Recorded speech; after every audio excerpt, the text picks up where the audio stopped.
Shalom Bapak Ibu yang kasih dalam Tuhan, kembali kita berjumpa di dalam ibadah online pada pagi hari ini.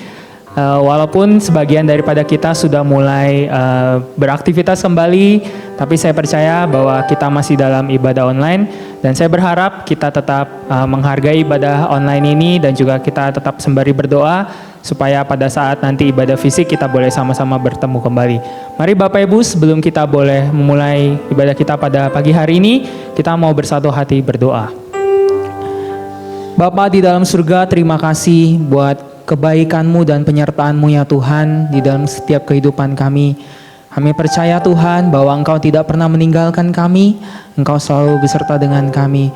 Tuhan, terima kasih kalau daripada sebagian kami sudah mulai beraktivitas juga, berusaha dan juga mulai mengerjakan pekerjaan dari tempat yang lain juga. Tuhan, kami percaya ini adalah suatu perbaikan-perbaikan yang Tuhan juga mau lakukan buat bangsa kami juga. Kami tetap berdoa ya Tuhan, biarlah di dalam masa transisi ini kami juga boleh tetap waspada dan juga tetap menjaga hal-hal yang perlu kami waspada ya Tuhan di dalam penyebaran wabah ini juga. Tuhan, kiranya Engkau yang juga boleh pimpin agar kami juga boleh tetap beribadah secara online dan juga biarlah ibadah ini juga terus menguatkan hati kami ya Tuhan. Sungguh ya Tuhan, kami menyerahkan jalannya ibadah kami ini mulai dari awal, pertengahan hingga akhirnya ke dalam tangan-Mu saja. Biarlah hanya nama-Mu ya Tuhan yang ditinggikan di atas segalanya. Terpujilah nama-Mu ya Tuhan. Hanya di dalam nama Tuhan Yesus kami berdoa dan kami mengucap syukur. Amin. Ya, sekali lagi, Shalom Bapak Ibu yang dikasih dalam Tuhan. Walaupun di dalam ibadah online, tapi kita tetap percaya bahwa Allah tetap beserta dengan kita. Saya teringat sebuah firman yang pesan daripada Ibu Gembala kita yang dalam meeting online kemarin, beliau membagikan ayat untuk kita semua bahwa di dalam Mazmur 62 ayat yang kedua dan yang ketiga, hanya dekat Allah saja aku tenang, daripadanya lah keselamatanku. Hanya Dialah gunung batuku dan keselamatanku, kota bentengku, aku tidak akan goyah. Mari Bapak Ibu memulai ibadah kita pada hari ini. Kita mau naikkan pujian bagi Tuhan. Hanya dekat Allah saja aku tenang, daripadanya lah keselamatanku.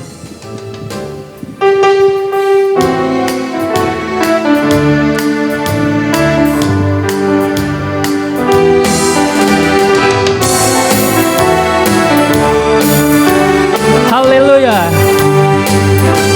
Hanya dekat Allah saja aku tenang, daripadanya lah keselamatanku. Hanya Dia gunung batuku, hanya Dia gunung batuku, hanya Dia kota bentengku.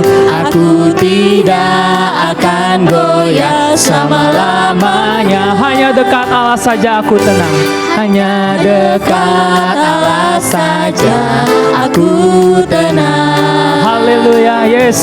Daripadanya lah keselamatanku. Hanya Dia gunung batuku, hanya Dia kota bentengku. Aku tidak akan goyah selama-lamanya. Mari sekali lagi katakan, hanya dekat Allah saja aku tenang. Haleluya. Daripadanya lah keselamatanku. Hanya Dia gunung batuku, hanya Dia kota bentengku. Aku tidak akan goyah selama-lamanya. Hanya Dia gunung batu kami, hanya Dia gunung batuku, hanya Dia kota bentengku. Aku tidak akan goyah selama-lamanya. Sekali lagi katakan, hanya Dia gunung batuku, hanya Dia kota bentengku. Aku tidak akan goyah selama-lamanya. Kita mau sambung pujian, Dialah segalanya bagi kami. Dialah segalanya, Dia bagiku. Dialah segalanya, besar kecil. Korbankan dirinya untuk selamatkanku. Dialah segalanya, Dia bagiku. Dicicil seperti air madu dari batu karang. Dicicil air madu yang manis. Oh, lihatlah Tuhan Yesus baik. Dicicil air madu yang manis. Katakan, Dialah segalanya. Dialah segalanya, Dia bagiku. Haleluya Tuhan. Dialah segalanya, besar kecil. Korbankan dirinya untuk selamatkanku. Dialah segalanya, Dia bagiku. Seperti air madu, seperti air madu dari batu karang. Dicicil air madu yang manis. Oh, lihatlah Tuhan Yesus baik. Dicicil air madu yang manis. Seperti air madu, seperti air madu dari batu karang. Dicicil air madu yang manis. Oh, lihatlah Tuhan Yesus baik. Dicicil air madu yang manis. Dicicil air madu yang manis. Haleluya. Beri tepuk tangan buat Tuhan Allah kita. Yes, kita percaya bahwa Allah kita Allah yang setia, Allah yang selalu mengasihi kita, Allah yang selalu beserta dengan kita juga. Mari Bapak Ibu, kita percaya bahwa kalau kita diberikan kesempatan untuk hidup, artinya kita masih diberikan kesempatan untuk kita boleh memuji Tuhan. Mari mempersiapkan diri kita menerima firman Tuhan pagi hari ini. Saya mau ajak kita boleh merenungkan setiap kebaikan Tuhan di dalam hidup kita. Biarlah setiap puji-pujian yang kita naikkan pagi hari ini boleh menjadi satu persembahan yang harum dan yang berkenan kepadamu ya Tuhan. Inilah pengakuan iman kami. Selagi kami masih bernafas Tuhan, kami mau memuji, kami mau bermazmur bagimu ya Tuhan. Haleluya Tuhan, terima kasih Tuhan.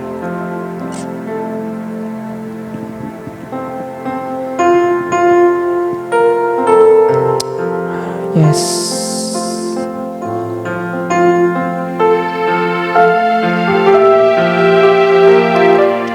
Amen. Yes.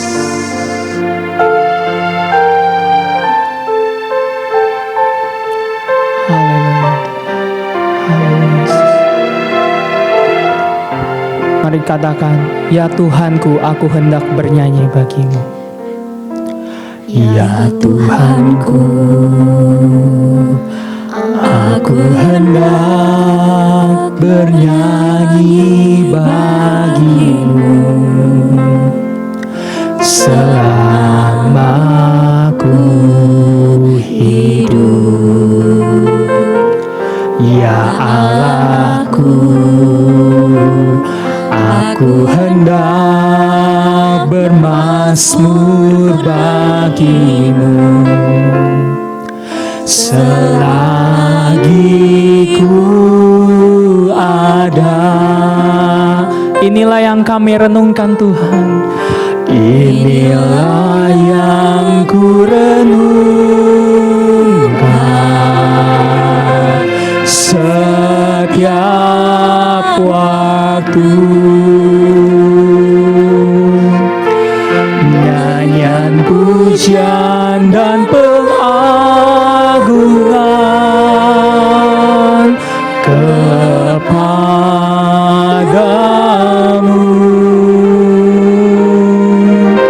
Biarlah manis kau dengar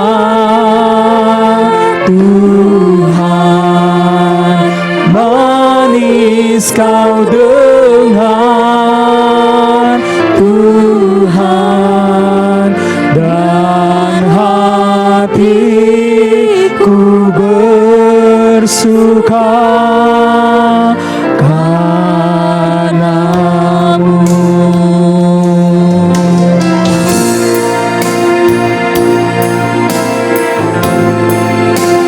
Ya Tuhan, inilah pengakuan kami Tuhan.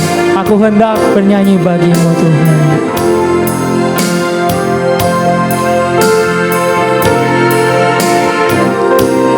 Ya Tuhanku,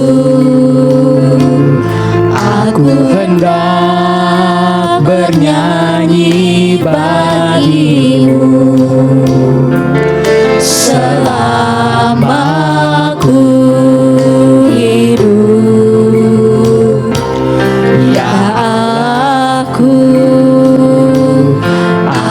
hendak bermazmur bagimu selagi-ku ada. Biarlah ini yang kami renungkan Tuhan. Inilah yang ku renungkan setiap waktu. Nyanyian pujian dan pengagungan kepadamu. Oh, biarlah manis kau dengar, biarlah manis kau dengar Tuhan, manis kau dengar Tuhan, dan hatiku bersuka karenamu. Oh, inilah yang ku renungkan, inilah yang ku renungkan setiap waktu. Nyanyian pujian dan pengagungan kepadamu. Oh, biarlah manis kau dengar Tuhan, manis kau dengar Tuhan, dan hatiku bersuka karenamu. Dan hati kami bersuka karena Engkau Tuhan. Dan hatiku bersuka karenamu. Oh, dan hati kami, dan hatiku bersuka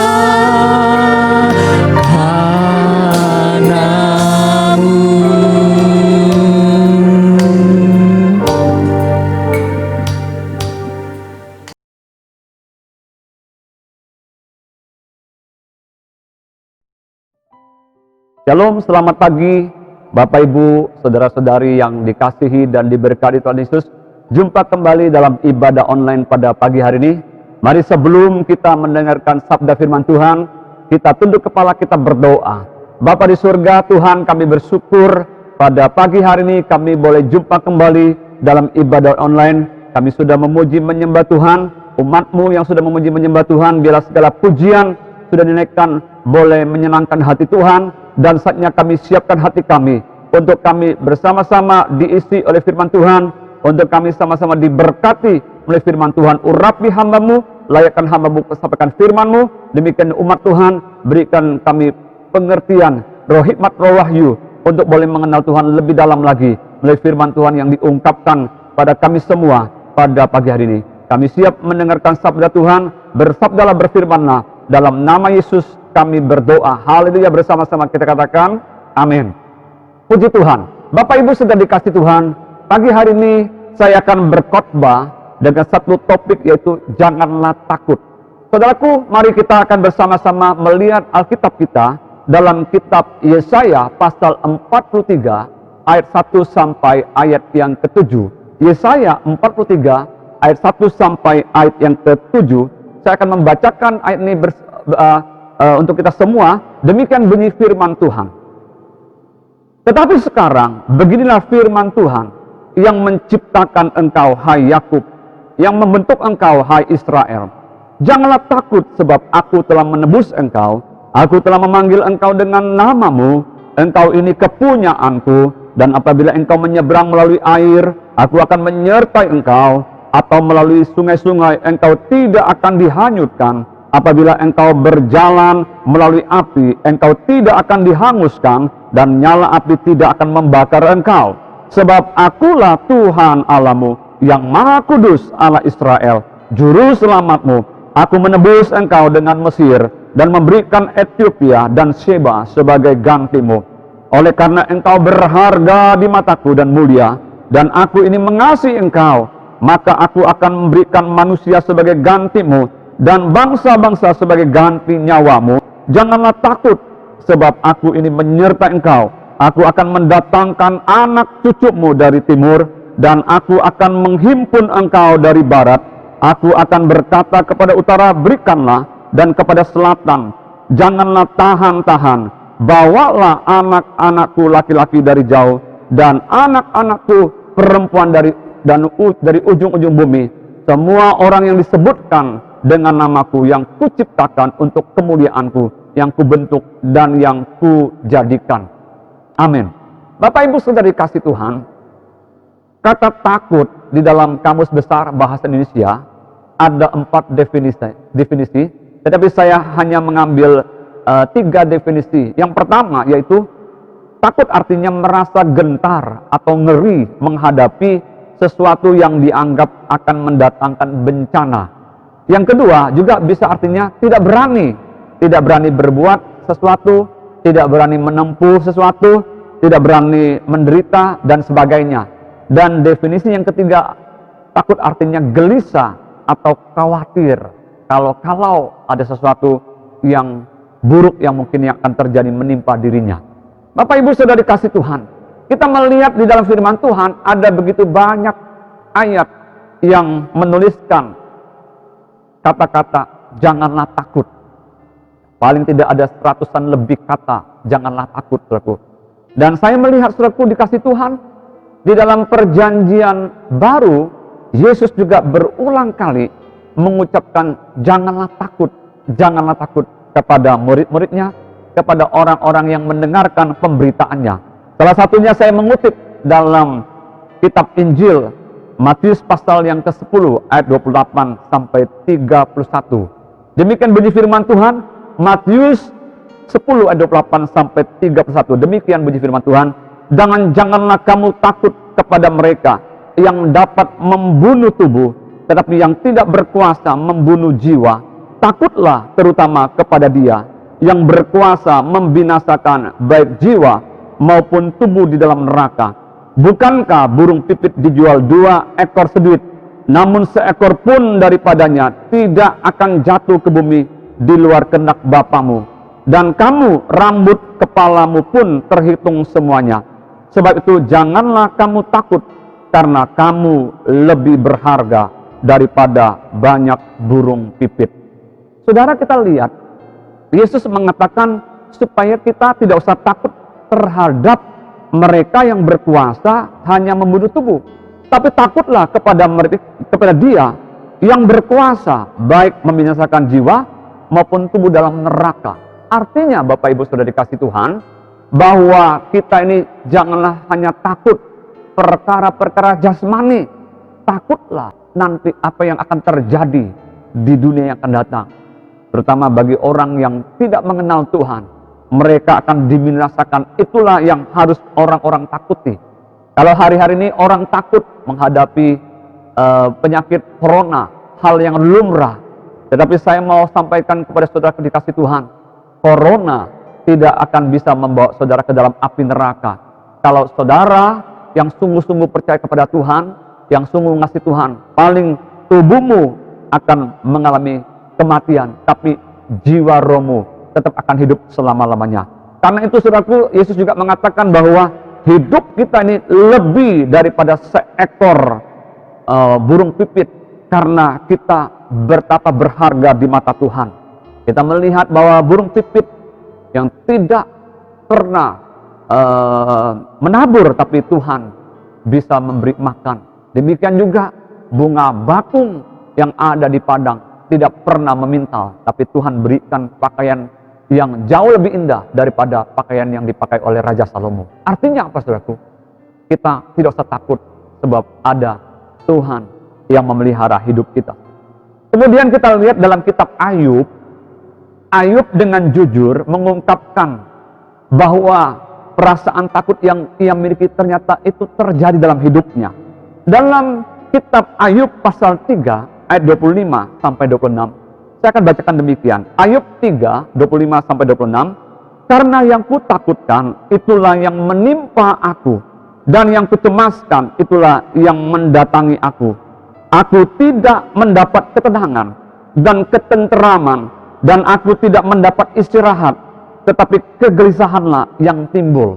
Saudara, saya percaya Ayub seringkali mungkin merasa khawatir, merasa cemas, merasa takut yang buruk yang akan terjadi terhadap ke-10 anaknya. Mengapa demikian? Kita tahu bahwa di pasal 1 diceritakan, setelah anak-anaknya mengadakan pesta yang bergiliran di rumah anak yang laki-laki, mengundang anak yang perempuan, lalu setiap kali mereka sehabis melaksanakan pesta-pesta itu, Ayub membawa korban bakaran sejumlah banyaknya dengan sejumlah anak-anak mereka, supaya mereka dikuduskan.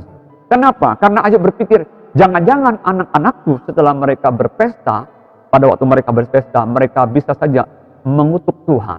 Sehingga Ayub tidak mau ada hal yang buruk akan terjadi dalam kehidupan mereka. Mungkin bisa saja terjadi, Ayub khawatir. Ayub takut suatu kali harta yang ia miliki akan ludes. Dan ternyata saudaraku, apa yang ia takutkan betul-betul terjadi dalam hidupnya, saudara. Dan kalau kita membaca di dalam ayat ini, saudaraku, dia mengatakan takut telah menyebabkan kecemasan. Takut telah menyebabkan seseorang tidak tenang. Takut telah menyebabkan ia tidak tenteram. Takut menyebabkan ia tidak bisa beristirahat atau tidak bisa tidur. Bukankah hari-hari ini banyak orang mengalami sakit insomnia, tidak bisa tidur. Dan ternyata takut juga bisa menyebabkan orang mengalami rasa cemas, gelisah yang berkelebihan. Dan ini tanda-tanda orang yang mengalami depresi dalam hidupnya. Bapak Ibu Saudara dikasih Tuhan, saya percaya melalui firman Tuhan yang kita baca ini, kita diajar untuk kita tidak perlu takut menghadapi apapun yang ada dalam dunia ini. Mari kita lihat saudaraku, kita akan periksa di dalam Yesaya pasal yang ke-43 yang sudah kita baca barusan saudaraku. Kita melihat ada 4 alasan mengapa kita tidak usah takut. Alasannya adalah Tuhan telah memberikan jaminan kepada umatnya, kepada setiap kita yang percaya kepadanya. Apa jaminan saudaraku? Mari kita lihat yang pertama. Dia berkata, jangan takut, dikatakan, sebab aku telah menebus engkau. Dikatakan firman Tuhan, Tuhan yang menciptakan engkau hai Yakub, yang membentuk engkau hai Israel, janganlah takut sebab aku telah menebus engkau. Saudaraku dikasih Tuhan. Jadi kita melihat yang pertama ini saudaraku, bahwa Tuhan telah menebus kita umatnya.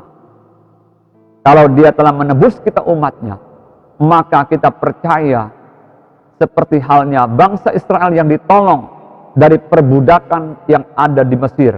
Demikian juga kita sudah ditolong oleh Tuhan Yesus karena Dia telah menebus kita, bukan dengan emas dan perak, bukan dengan barang yang fana, tetapi dengan darahnya yang mahal. Kalau demikian Dia telah menebus kita, apakah yang kita perlu takut? Karena Dia sudah berkorban bagi kita, Dia peduli atas hidup kita, Dia mau menyelamatkan kita. Bahkan sebelum kita lahir 2000 lebih tahun yang lalu, Tuhan Yesus sudah membayar segala dosa kita, segala sesuatu yang harusnya kita alami dalam kematian, dalam api neraka menyala-nyala, semuanya ditimpakan kepada Yesus. Dia menebus kita, Dia menolong kita. Kalau Dia sudah menebus kita, maka kita tidak perlu takut. Yang kedua, saudaraku, dikatakan mengapa kita tidak perlu takut? Ada jaminan yang Dia berikan yang kedua kepada kita, yaitu kita adalah miliknya, maka Dialah yang akan memelihara hidup kita. Di ayat 1b dikatakan, Aku telah memanggil engkau dengan namamu, engkau ini kepunyaanku, saudaraku. Jadi yang kedua, saudaraku, kita ini adalah miliknya, kita ini kepunyaannya.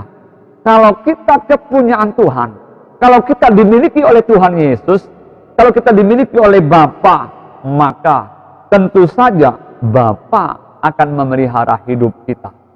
Tidak mungkin Dia membiarkan kita. Kalau kita miliknya Allah, kita umatnya, kita pasti dibela.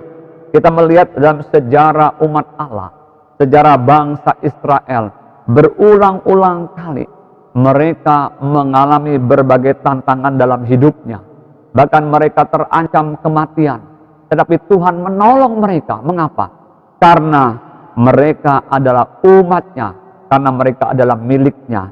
Karena itu Tuhan pelihara hidup mereka. Saudaraku, kita lihat yang ketiga, saudaraku. Mengapa kita tidak perlu takut dalam hidup ini? Yang ketiga, kita tahu bahwa Dia mengasihi kita karena kita berharga di matanya. Di dalam ayat 4 kita melihat, demikian bunyi firman Tuhan. Yesaya 43 ayat 4. Oleh karena engkau berharga di mataku dan mulia, dan aku ini mengasihi engkau, maka aku akan memberikan manusia sebagai gantimu, dan bangsa-bangsa sebagai ganti nyawamu. Kalau kita dikasih oleh Tuhan, kita begitu berharga di mata Tuhan, maka saya percaya bahwa Tuhan pasti campur tangan dalam hidup kita, saudaraku. Tuhan tidak pernah meninggalkan kita dalam sedetik pun, karena kita miliknya, saudaraku. Maka Dia yang akan menjaga kita, Dia akan menolong kita, Dia akan melindungi kita, Dia peduli, Dia inginkan yang terbaik atas kehidupan kita, saudaraku. Kita lihat dalam satu peristiwa ketika umat Israel, saudaraku, yang ada di Persia, mereka diperhadapkan dengan kematian, di mana Haman telah mengadakan persepakatan untuk membunuh etnis Yahudi yang ada di seluruh Persia. Itu namanya genosida, pembantaian etnis yang akan dilaksanakan, saudaraku, terhadap orang-orang Yahudi yang ada di seluruh jajahan Persia pada waktu, dari India sampai Ethiopia, kurang lebih 127 daerah, saudaraku. Saya bisa membayangkan pada saat itu orang-orang Israel dalam keadaan terjepit, tetapi Tuhan telah merancangkan yang terbaik. Sebelum Haman merancangkan hal yang jahat terhadap umatnya, Tuhan telah merancangkan hal yang baik. Tuhan bangkitkan seorang Esther. Esther seorang anak yatim piatu. Dari yatim piatu menjadi seorang ratu, saudaraku, dikasih Tuhan. Apa yang tidak mungkin dari seorang budak, tapi menjadi pendamping raja, menjadi ratu bagi Raja Ahasiweros. Bahkan kita melihat Haman telah merancangkan hal yang buruk terhadap Ahasiweros. Dia ingin membunuh Mordekai, saudaraku, dikasih Tuhan. Kita melihat apa yang terjadi, saudaraku. Pada waktu itu kita melihat justru Raja Ahasiweros diingatkan, digerakkan pada malam itu membaca kitab sejarah yang ditulis tentang apa yang ada di kerajaan itu. Pada saat itu raja tidak bisa tertidur. Saya percaya Tuhan membuat raja itu tidak bisa tertidur dan mengingatkan dia untuk membaca kembali catatan-catatan sejarah, dan didapatilah ternyata Mordekai telah berjasa menyelamatkan nyawa Raja Ahasiweros dari upaya pembunuhan, Bigtan dan Kores. Sehingga raja bermaksud untuk menganugerahkan penghargaan kepada Mordekai yang belum pernah Mordekai terima sebelumnya. Haman datang pada waktu pagi itu hendak memberitahu kepada raja bahwa dia mau menggantung Mordekai. Justru Mordekai diangkat menjadi orang kepercayaan raja. Haman bersedih hati, dan justru pada hari itu juga Haman dilaporkan oleh Esther tentang upayanya ingin membunuh, ingin menghabiskan etnis Yahudi, sehingga Haman dihukum mati di tiang, disula di tempat tiang yang ia dirikan sendiri. Kita melihat, saudaraku, Tuhan menolong umatnya. Kenapa? Karena dia mengasihi umatnya, karena umatnya berharga di matanya. Kita melihat demikianlah orang-orang Yahudi di bawah gerakan Esther dan Mordekai untuk menyuruh mereka berpuasa selama 3 hari, berdoa puasa. Tuhan mendengar dan Tuhan menolong mereka, dan akhirnya dikeluarkanlah perintah melalui raja oleh Ratu Esther dan oleh Mordekai supaya orang Yahudi berhak untuk mempertahankan nyawanya mengadakan perlawanan. Dan pada waktu yang ditetapkan terjadilah di mana orang-orang yang mau membunuh orang Yahudi justru mereka yang tewas terbunuh. Dan kita melihat Tuhan membela umatnya karena umatnya dikasihinya. Saya percaya hari ini kita dikasih Tuhan, maka Tuhan pasti bela hidup kita. Katakan amin, saudaraku. Yang terakhir kita melihat, saudaraku, di dalam ayat yang kelima dikatakan demikian. Janganlah takut, sebab aku ini menyertai engkau. Aku akan mendatangkan anak cucumu dari timur, dan aku akan menghimpun engkau dari barat. Bapak Ibu Saudara dikasih Tuhan, Tuhan berjanji menyertai kita. Maka kalau dia menyertai kita, kita tidak perlu takut. Dia pasti memproteksi kita. Dia pasti memberikan yang terbaik dalam hidup kita. Kita lihat, saudaraku dikasih Tuhan, di ayat yang kedua dikatakan, inilah janji penyertaannya. Apabila engkau menyeberang melalui air, aku akan menyertai engkau. Bukankah orang-orang Israel, umat Israel terjebak ketika mereka dikejar oleh Firaun dengan pasukannya. Mereka terjebak di hadapan mereka, terhampar lautan luas, lautan Teberau, lautan Merah. Dan mereka tidak bisa lari karena di belakang mereka pasukan-pasukan Mesir dengan kereta kuda hendak membunuh mereka. Tetapi disitulah Tuhan membuat apa yang tidak mungkin menjadi mungkin, saudara. Tuhan perintahkan kepada Musa untuk memukul tongkatnya ke laut itu, dan laut itu terbelah menjadi 2, dan mereka akhirnya bisa menyeberang seperti menyeberang berjalan di atas daratan.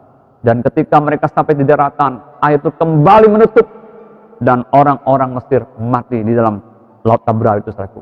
Kemudian kita lihat dikatakan, atau melalui sungai-sungai engkau tidak akan dihanyutkan.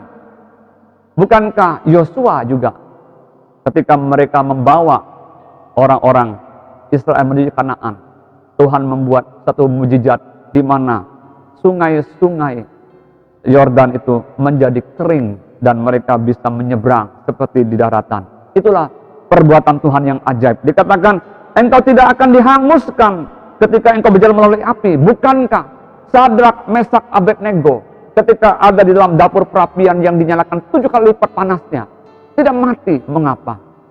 Karena mereka percaya kepada Allah mereka. Meskipun satu keadaan ketika raja berkata, barang siapa yang tidak mau menyembah, maka mereka akan masuk ke dalam dapur perapian itu. Mereka berkata apa? Sekalipun kami tidak ditolong oleh Allah kami tidak akan menyembah kepada patung yang dibuat oleh Tuan Raja. Dan kami tetap percaya kepada Allah kami. Itulah iman yang sejati, saudaraku. Dan ketika mereka dilemparkan ke dalam api itu, orang yang melemparkannya mati. Tapi mereka bertiga, tidak terjadi apa-apa. Bahkan satu helai rambut pun tidak ada yang terbakar. Dan terlihatlah bersama mereka ada seorang dalam rupa yang penuh kemuliaan. Saya percaya inilah Tuhan yang menyertai Sadrak, Mesak, dan Abednego. Karena Tuhan yang berjanji menyertai mereka. Demikianlah Tuhan akan menyertai saya dan saudara. Puji Tuhan, saudaraku dikasih Tuhan. Saya percaya hari-hari ini Bapak Ibu saudara dikasih Tuhan. Mungkin ada begitu banyak alasan untuk kita menjadi takut. Mungkin ada banyak berita-berita yang kita dengar membuat kita takut. Tapi hari ini saya mau sampaikan kepada saudara melalui firman Tuhan. Firman Allah berulang kali mengatakan, janganlah takut. Karena kalau kita takut, kita gelisah, kita tidak akan menambah sesuatu pun. Bahkan Tuhan berkata, Dia akan memberikan kita bukan roh ketakutan, tapi roh keberanian untuk menghampiri Tuhan. Dan Dia akan menyertai langkah hidup kita orang percaya. Karena itu kekasih-kasih Tuhan, hari ini apapun tantangan dalam hidup saudara, percayalah kepada Tuhan. Jangan takut. Mungkin engkau takut akan masa depanmu, akan apa yang akan terjadi dengan masa depan anak-anakmu. Ada begitu banyak orang khawatir bagaimana kelanjutan usaha kami. Bagaimana apa yang kami sudah rancangkan semuanya gagal tahun ini. Karena pandemi ini banyak usaha-usaha gulung tikar. Banyak orang harus kehilangan mata pencarian karena banyak yang mengalami PHK. Perusahaan-perusahaan tidak lagi sanggup untuk membayar gaji-gaji para karyawan. Omset menurun. Keadaan ekonomi yang tidak stabil. Bahkan kita terancam resesi, saudaraku. Banyak kekhawatiran yang terjadi, banyak orang takut. Dan kita membaca di berita, kita melihat ada orang-orang yang mencoba bunuh diri, ada orang-orang yang mengalami depresi, bahkan diceritakan seorang dokter yang akhirnya mengalami gangguan kejiwaan, karena kita nggak tahu apa yang ia cemaskan dalam hidupnya, yang ia takutkan dalam hidupnya. Tapi yang jelas hari ini, sebagai orang percaya, pesan firman Tuhan, kita nggak usah takut. Mengapa? Tadi sudah kita lihat, saudaraku. Yang pertama, kita sudah ditebus oleh Tuhan Yesus. Yang kedua, kita adalah miliknya. Yang ketiga, kita dikasihnya, kita berharga di matanya. Yang terakhir, Dia menyertai kita. Mari kita tunduk kepala, kita berdoa. Bapa di surga, Tuhan, Engkau melihat setiap umat-Mu yang mendengarkan firman Tuhan hari ini. Mungkin ada banyak di antara kami yang sedang mengalami perasaan takut gundah gulana ketika kami melihat kenyataan tidak seperti yang kami harapkan, ketika kami melihat situasi-situasi yang berat menekan, keadaan ekonomi yang sedang menuju kepada resesi, membuat kami mungkin khawatir tentang hidup kami, tentang masa depan kami takut menghadapinya. Bahkan begitu banyak orang yang mengalami takut terhadap coronavirus, seperti fobia ketakutan yang membuat kecemasan, yang bahkan membuat imun tubuh menjadi berkurang. Bahkan ada orang yang takut mengalami kematian. Tuhan, biarlah melalui firman Tuhan ini, ajar kami tidak usah takut dengan semua yang akan terjadi, karena kami sudah ditebus oleh Tuhan Yesus. Kami milik-Mu, kami dikasihi-Mu, kami berharga di mata-Mu, dan Engkau menyertai kami. Hamba-Mu boleh berhenti berbicara, tapi Roh Kudus terus berbicara kepada kami semua. Kuatkanlah umat-Mu Tuhan, ajar umat-Mu yang ada di tempat ini, supaya mereka percaya kepadamu, mereka berserah kepadamu, dan mereka mengandalkan Engkau, dan mereka berseru kepada Tuhan. Dan kami percaya, pasti Tuhan menolong, sesuai dengan janji firman-Mu. Mengucap syukur, dalam nama Yesus kami berdoa. Haleluya. Amin. Puji Tuhan. Bapak Ibu sudah dikasih Tuhan, kita sudah mendengarkan firman Tuhan. Biarlah pesan firman Tuhan pada pagi hari ini kita tangkap, dan mari kita melangkah terus maju untuk kita berjalan dengan iman bersama dengan Tuhan Yesus. Ingat bahwa pencobaan-pencobaan yang kita alami tidak melampaui kekuatan manusia. Ketika kita dicobai, Tuhan akan memberikan jalan keluar sehingga kita cakap menanggungnya. Ingat perkataan Rasul Paulus bahwa dia berkata, segala perkara dapat kutanggung dalam Dia yang memberikan kekuatan kepadaku. Mari kita akhiri ibadah ini, kita berdiri bersama-sama, kita mengucap syukur. Kita akan menerima berkat Tuhan. Kekasih-kasih Tuhan, arahkanlah hatimu kepada Tuhan Yesus yang mengasihi engkau. Ibadah kita sudah selesai, kalau demikian, terimalah berkat Tuhan. Cinta kasih yang melimpah dari Bapa Surgawi, anugerah di dalam anaknya Tuhan kita Kristus Juru Selamat kita, pertolongan persekutuan Roh Kudus akan menyertai langkah hidup saudara, dan kita sekaliannya, mulai pagi ini sampai selama-lamanya. Bersama-sama kita katakan, amin. Puji Tuhan, selamat pagi. Tuhan Yesus memberkati kita semuanya. Shalom.